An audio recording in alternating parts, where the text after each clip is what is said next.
Hey guys, welcome to the Asian Hustle Network podcast. My name is Brian.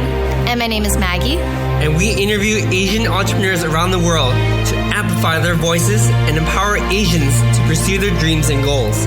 We believe that each person has a message and a unique story from their entrepreneurial journey that they can share with all of us. Hi everyone, welcome to the Asian Hustle Network podcast. Today we have a very special guest. Her name is Phoebe Yu. Phoebe is the CEO and founder of Ettitude. While shopping for her own home after moving to Melbourne, Australia, Phoebe spotted an opportunity within the bedding market to create sustainable luxury for less. Her vision of revolutionizing the bedding industry saw Phoebe bridge together her entrepreneurial instincts, passion for sustainability, and understanding of fabric technology. After years of testing materials, weaving and dyeing techniques, and harnessing a decade of experience working in supply chain management and merchandising, Phoebe perfected and launched Ettitude's innovative bamboo lyocell fabric in 2014. In 2020, Ettitude closed a $1.5 million seed round and was named an Inc. 5000 fastest growing private companies in America. Prior to Ettitude, Phoebe had founded 2 international trading and sourcing companies in Asia. Phoebe, welcome to the show. Thank you for having me. Yeah, very excited to be here today. Your background's so impressive, but we want to learn more about you. How did Phoebe become the Phoebe that we see today? What was your upbringing like? Yeah, so I was born and raised in Shanghai until I moved to Australia. So I went to the Shanghai University of Foreign Trade for studies. So my major is in business and English. So that's why I came to my first job, and only job that I worked for other people is in a state-owned import and export company dealing with like homewares, gifts, helping overseas companies sourcing in China. That's what I started my career, and also start to build my knowledges in that space. So at that time, the usual is like every year you will went to the Canton Fair twice a year, spend almost a month there. Discuss with clients, meeting suppliers. And in 2006, actually, I moved to Australia.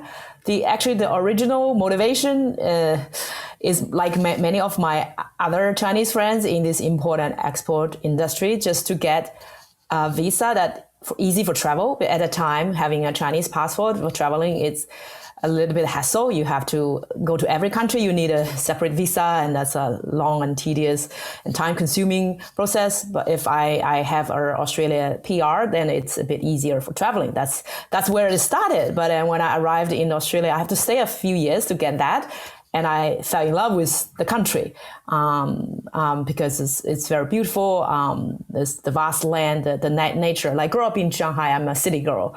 So most of the time I'm like sitting in the office, or my usual entertainment is go shopping, very unsustainable shopping, or dining out, wine and dine, or karaoke.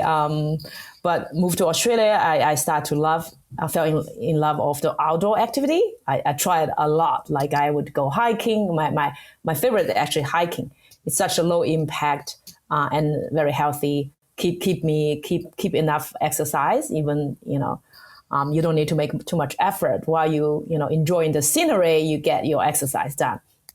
And another benefit of hiking is like a lot of places we hide is a bit remote, then the Wi-Fi signal, the phone signal is bad. Usually you will lose signal for a few hours. That you really focus on the hiking or the scenery rather than constantly checking on your social media, your phone or work or email.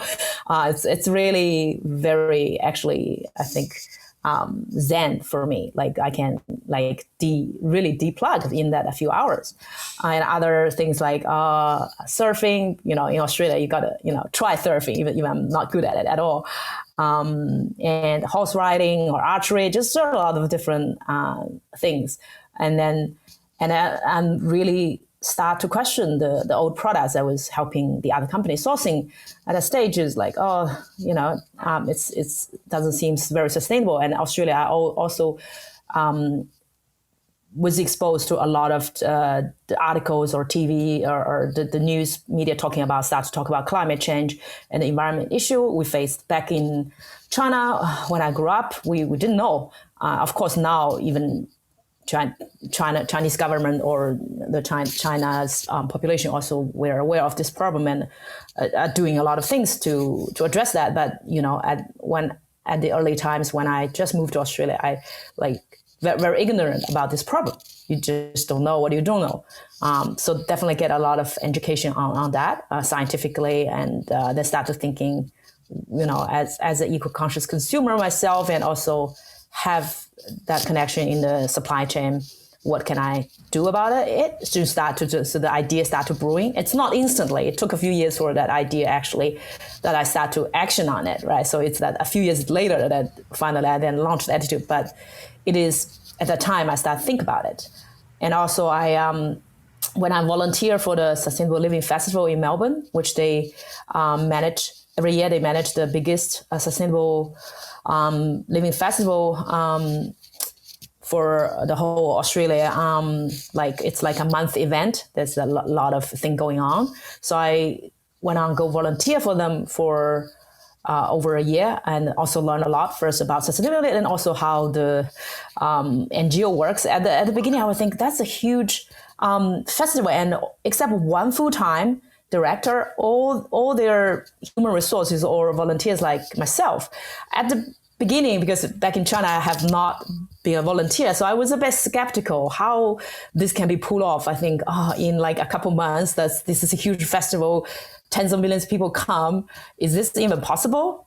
But somehow, every volunteer have their own autonomy and be accountable and responsible for their own part of the task. And the festival every year is a success. So that's also I learned the power of when value aligned people start work together, and kind of miracle happens. It's it's even not about money, right? Everyone is on a volunteer basis. So that also is very inspirational to me. Yeah. Well, so much to unplug here. So much to unwrap here. I mean, first of all, just your sense of awareness, just by being outdoors and hiking. Yeah. I can definitely agree that hiking is one of the best ways for us to unplug too. And being an entrepreneur, it's really difficult because you're always plugged into oh no, there's an email, I have to check it. Or there's a message, I have to check it. So just being outdoors, it's great. Yeah. I really like the fact that your sense of awareness started increasing as you started questioning sustainability for products. I think that seed is super important because it did lead you down a path of creating your company and creating your mission statement, which I think is fantastic. We need more companies like yourself out there. And we really want to continue amplifying your voice for doing something like this because you're one of the rare ones who are committed. We read articles about you. You're so committed that you stopped eating meat 7 years ago, just because you're so understanding of how these little small things that we use every day, these proteins that we ingest, these material that we ingest are all impacting our environment. So thank you so much for bringing that awareness. Yeah, I think it's amazing just learning about your background and, what kind of brought you to where you are today. And it's some of the things that we don't normally think about on a day-to-day basis as consumers, but we can have so much power just changing our consumer habits and, really acknowledging that and, making sure that we understand how much impact we can have if we just change our consumer habits. So I really, really love where you are. Yeah. So walk us through the early stage of Ettitude. What was the hardest part about getting started with this company? Because, we understood that you started in Melbourne and you moved the headquarters to Los Angeles, right? Yeah. That process starting a company in different countries and moving headquarters to LA. Yeah.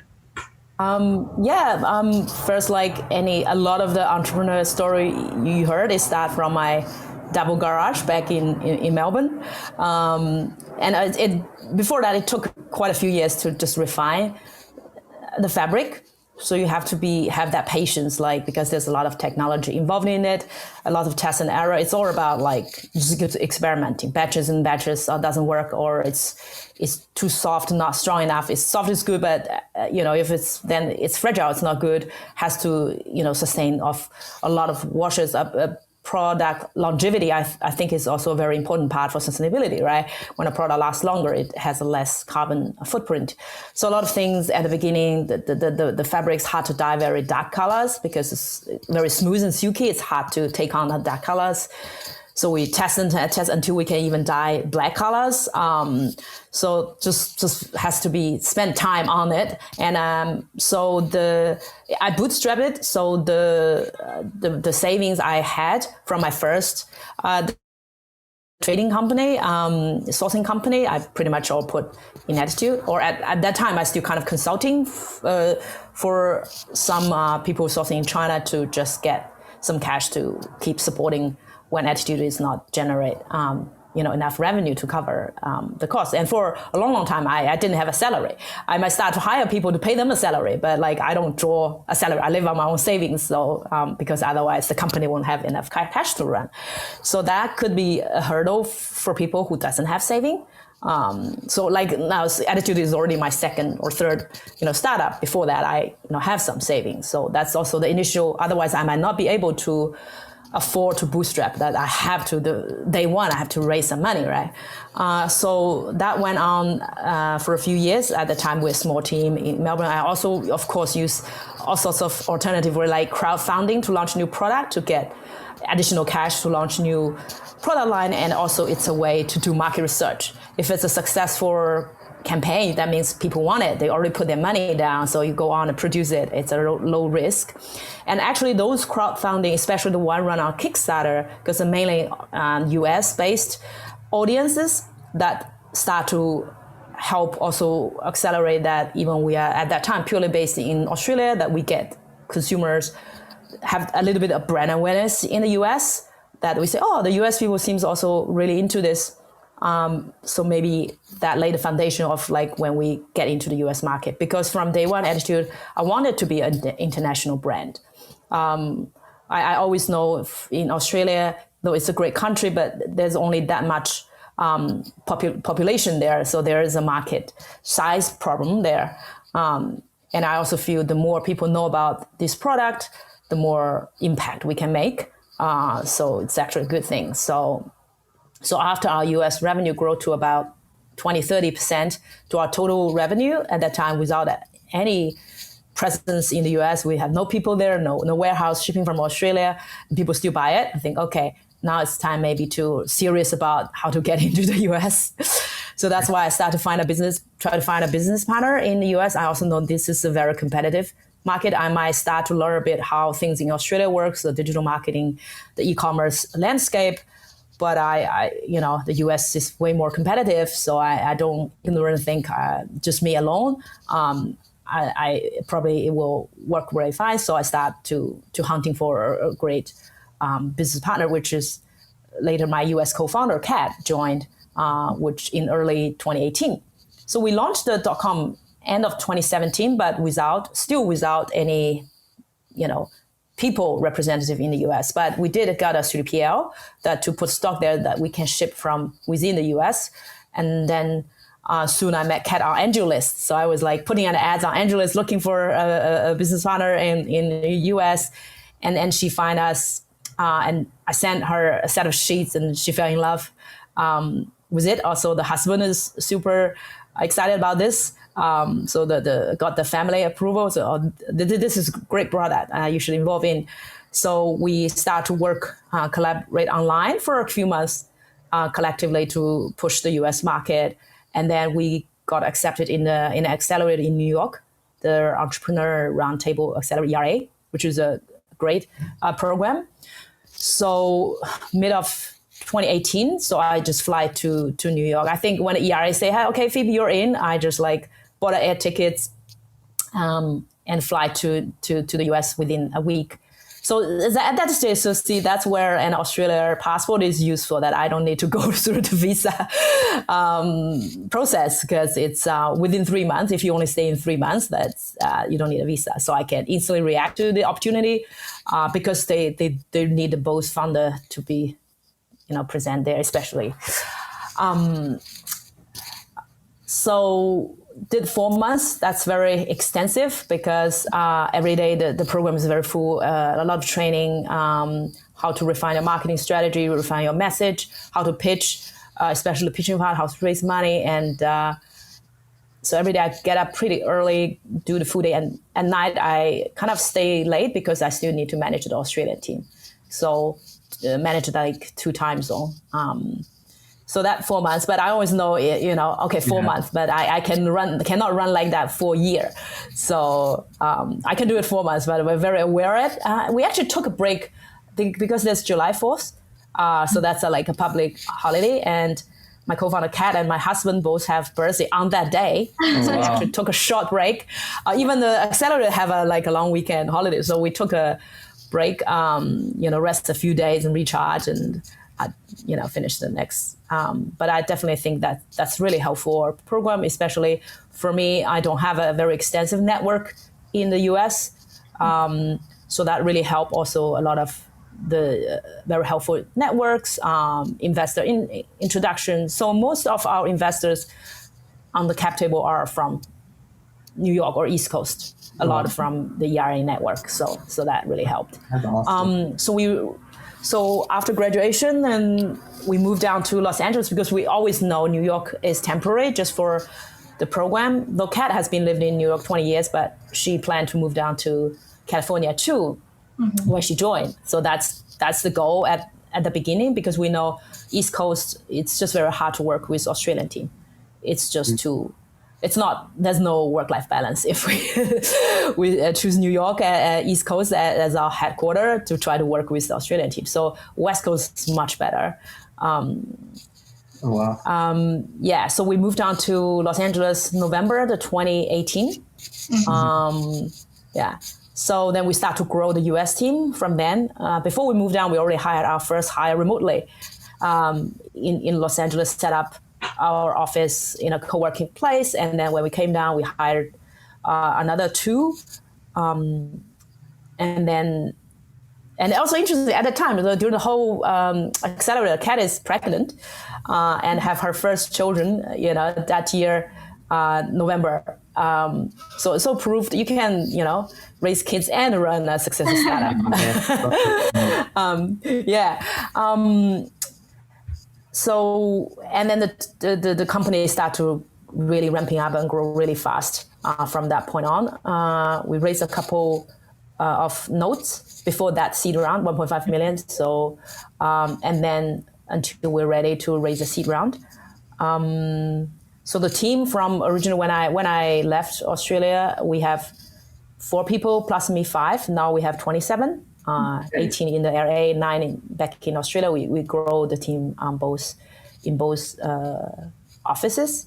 And I think because day one, we are very comfortable work like remotely or across time region. So the COVID didn't hit us that much. People suddenly have to get used to how to collaborate online or in a virtual background. The US AU team is always talk on Zoom or Google Hangout or use Slack and Asana, before the COVID hit. So I think we're quite lucky, actually positioned very well for that crisis. Yeah, I mean, I just want to give you guys a shout out because you made it sound very, very easy. Especially the bootstrapping part. It's extremely difficult for a lot of founders. Most founders don't plan for that long of a bootstrap or that runway. It's super important to consider.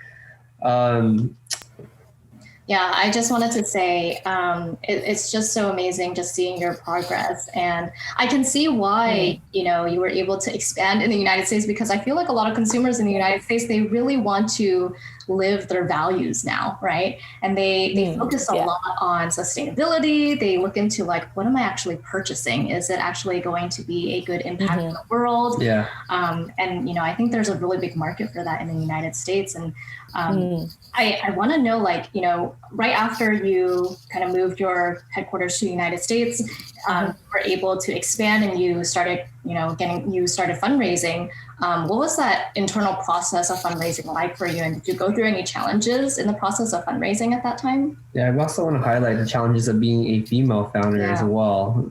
Something that we look to continue to break down and inspire members or community in order to take more action. We want to support more female founders. Yeah, female, and we are also a minority group as well. Yeah. Yes. I think yes, definitely maybe by statistic, it's way less. Especially I think US is a little bit better than Australia. Australia overall just raising money is a bit harder because the VC industry there is much smaller, right? A little bit less vibrant. So US already have more opportunity, and also the risk tolerance is also a bit higher. They can bet on a bit early stage companies. So that's a little bit better. So that's why we were able to raise in the US. So I was never able to raise back in Australia. But I think definitely the ERA network and introduction helped, and also that they train us a lot. But it is difficult. But I also heard like by 80 people you talk to, maybe one will write you a check. I don't know if it's a myth or it's actually a statistic. Then I think our statistics is better than that. I think maybe talk to 40 to 60 people, we get a check. But of course, at the beginning, I said we collect small checks, right? At the beginning, it's like angels and the angel notes round. So you can start small. I think these days, entrepreneurs actually have a lot of choices instead of going instantly to aim a very big round when you have not proven. Start to raise notes and then use that money to make some progress, and then show the people that, oh, I can make progress with this money and very efficient. Then the initial people who will back you, if they have more money, they will be in the second round, and then they will convince other people, and other people say, oh, okay, this is now a little bit bigger. Instead of one big round, you actually space that into different milestones and show them that you can consistently hit what you said you're going to do. That's how the trust built. Otherwise, like they didn't know you for years, or I have not like other like a big exit that they can, oh, okay, Phoebe had done that, exit $1 billion company before, okay, it's safe to bet on her, right? So I think that to give them that confidence. So I think a lot of the investors keep just following on. Also, our lead investor in the seed round is also early on angel investor, like participate in each round to see our progress. And when he just started, investors is use his own money as angel, and just coming as lead that VC round, because when he just see your progress, right? That give him the confidence that, okay, the product works, the team is the right team to pull this off. So I think that might be one way to kind of, get the statistics a bit better as female and as minority. Wow, that is amazing. Yeah, I love that. Yeah, I know like you're doing so much and you've done so much already. Out of curiosity, how do you take care of yourself and take care of your mental health? Because that's something that I feel like has been talked a lot more, but not talked about enough. Mm-hmm. There's a lot of mental stress, anxiety, lack of sleep that goes into being an entrepreneur that a lot of people don't see. Because a lot of us see the glamour part where it's like, oh, nice car, nice house, big company, employees. But how do you take care of yourself when no one's looking? Yeah, and we know that you're really into just like your everyday routine. We know that you wake up early, you make sure that you get your exercise in. Love to know your routine as well. Yeah. Yeah, I think regular exercise, not necessarily have to be every day, but 2 to 3 times a week. I think I think the best thing I got into is CrossFit a few years ago. I actually got into that prepare for my wedding. I just want to look good in the wedding dress. But then that habit stick, and I felt it's a very efficient training process to keep my base health very strong, not bypass the body part. Actually, I don't train for that anymore, but I think a little bit weight training is very efficient to give you that basic level of health. Actually, since COVID, I didn't even have any cold because I would be very aware, do I have a fever? Do I have a cold? Right? During the whole COVID, I think everyone, then I noticed I didn't even have a single cold because maybe wear a mask or you don't go out that much because I didn't even get any flu. Usually if I have a cold, it's flu. So just by my normal day-to-day, I don't have any sickness for like the last 18 months. And eating healthy, I have stopped eating meat for a couple of years because my husband is a long-term vegetarian. So after we met each other, we kind of landed something in the middle. So we become more like a pescatarian. So some occasional seafood, but don't eat meat. So I think that also helps. So our diet is quite clean. Mm-hmm. How do you take care of your mental health in terms of like, how do you take care of your mental health in terms of like mental health? Yeah. So I think actually, exercise helped mental health. So sometimes every weekend we always try to be outdoor. During lockdown, we just do daily walk. If I can, I go to the gym, and or I like when I can. We actually during the COVID we take on the habit of sailing because that's the place when you can't take off your mask when you are out in the sea with fresh water.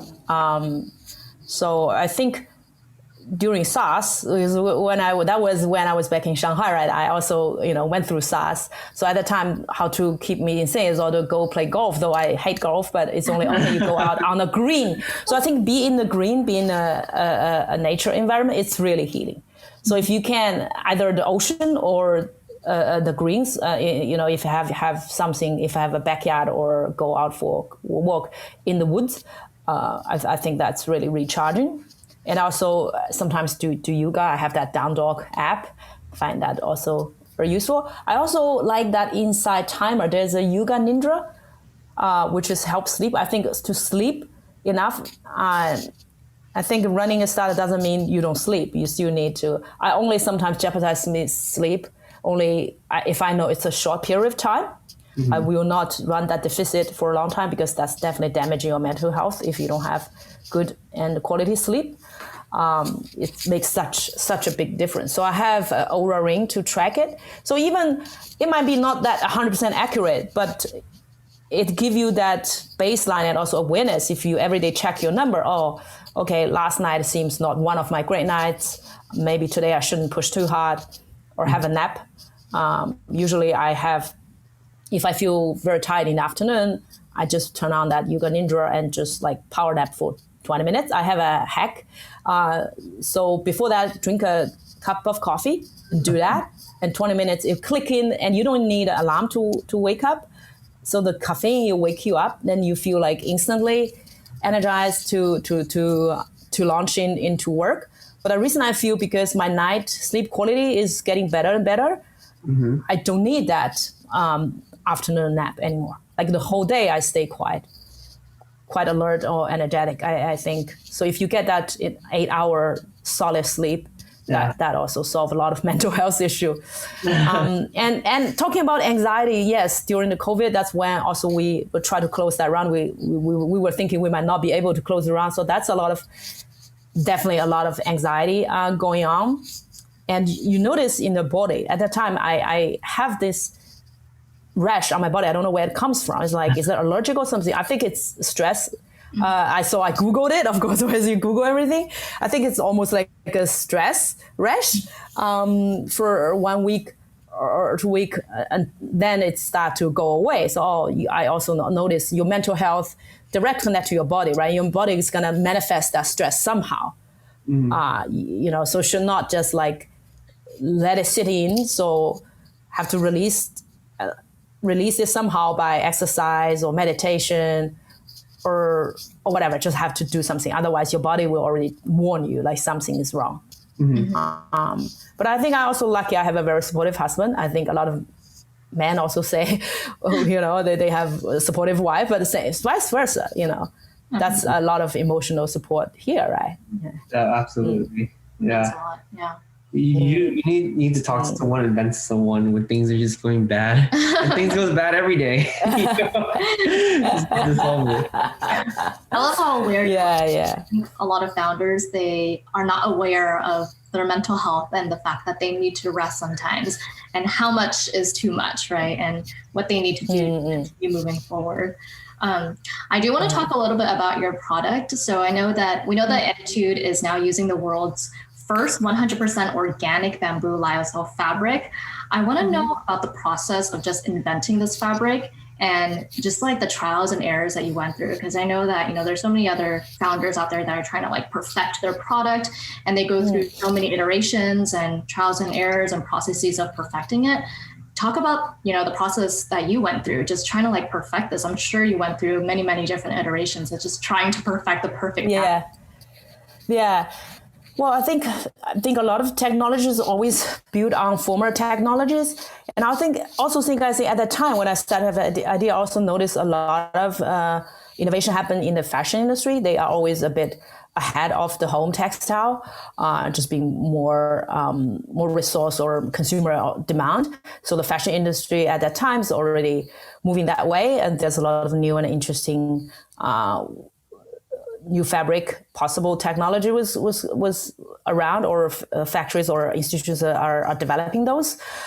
So the bamboo lysa technology is kind of to turn bamboo into fabric is not that new. It's actually already been around 20, 30 years. But the first and the second generation is not that eco-friendly, sustainable as you think it was. But the bamboo itself, yes.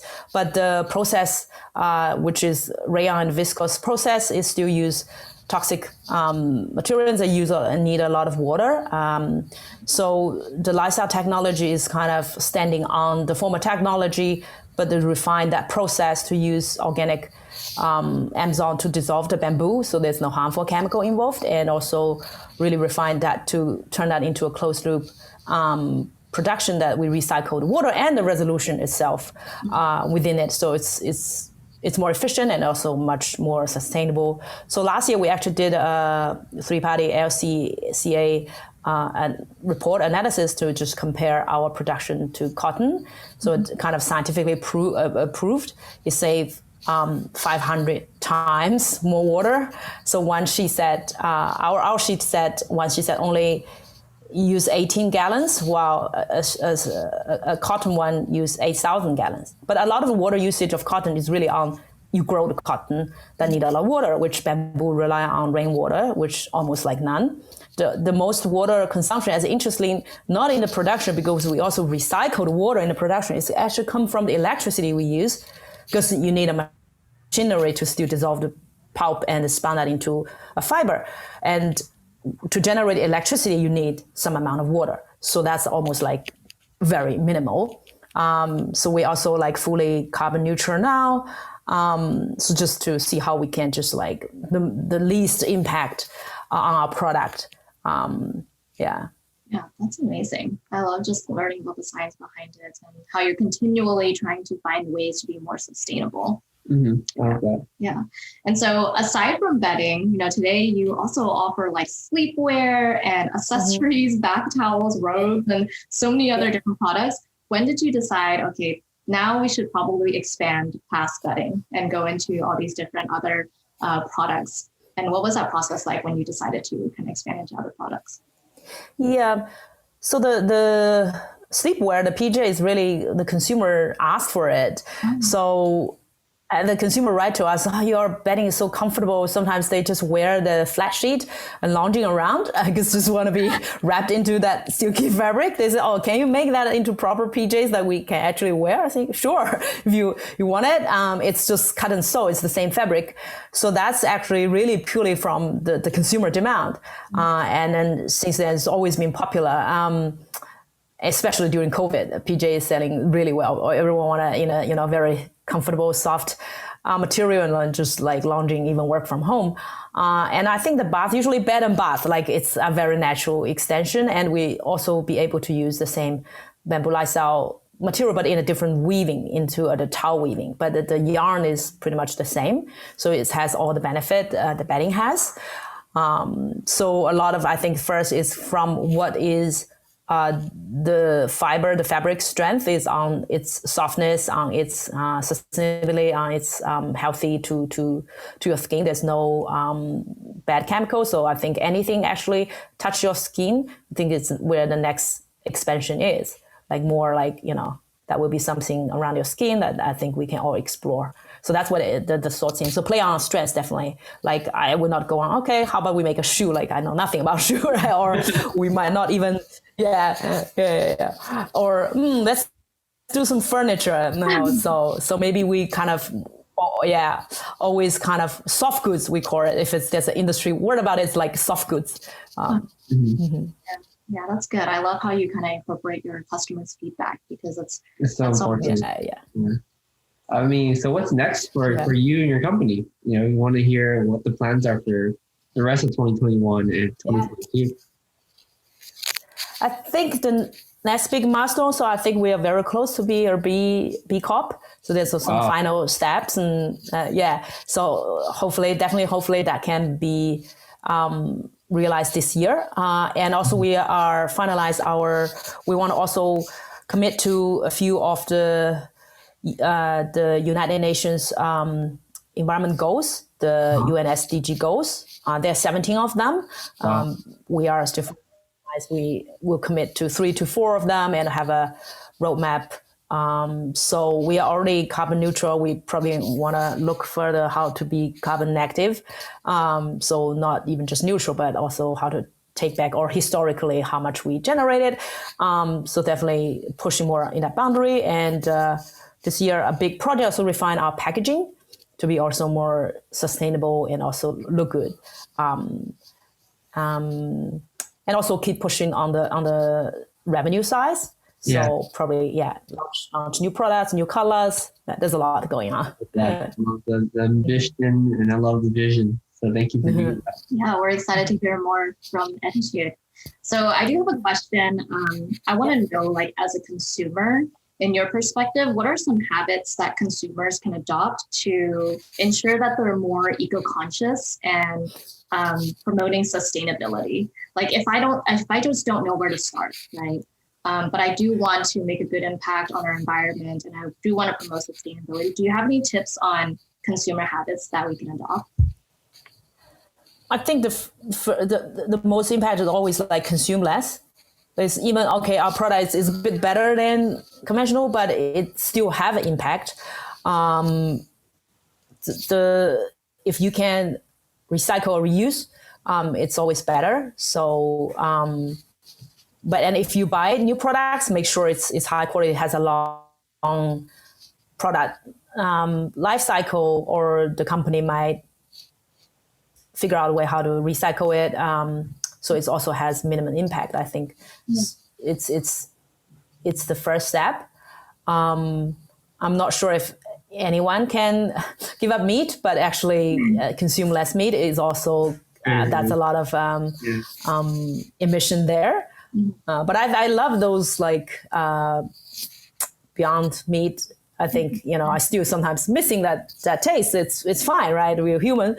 But so it's all about entrepreneur figure out product that as good as the conventional ones, that they shouldn't like want a consumer to sacrifice, right? So I think buy less, buy multifunction things. So if one thing suits like multifunction thing, is also cut waste. And also if you can repair something, not just throw it away, try to repair it. So definitely love what Patagonia do that, like repair things. It's almost also significant cut the carbon emission of a product. And if you can walk, then walk or bike instead of drive everywhere. So we also encourage in the company to carpooling or I'm thinking of buying a bike. So during COVID, you can see the area, the air is so clear. You can see really far. You can see the snow mountains. You can see up to the sea, where now you can't see it, and the smog coming back again. It's very obvious evidence, right? Yeah. That's very helpful. Thank you so much, Phoebe. So we have one last question for you, and that is, if you could give one advice to an aspiring entrepreneur, what would that one advice be? Yeah, well, I have one of my favorite. So some people always laugh at just ask a ton of advice and then actively ignore most of it, because nobody knows your company better than you. So even in ERA, we have a lot of advisor mentors. Sometimes they come in and give 180-degree different advices, right? If you don't have your own thought process, who you should listen, then you don't know what to do. You're also like froze, like, okay, this person said A, that person said B, what should I do, right? So you should trust yourself that you know what's the best for your company. But to hear a lot of advice, to take feedback, it's just they might show you the blind spot you didn't aware before, then you can make a good decision based on that.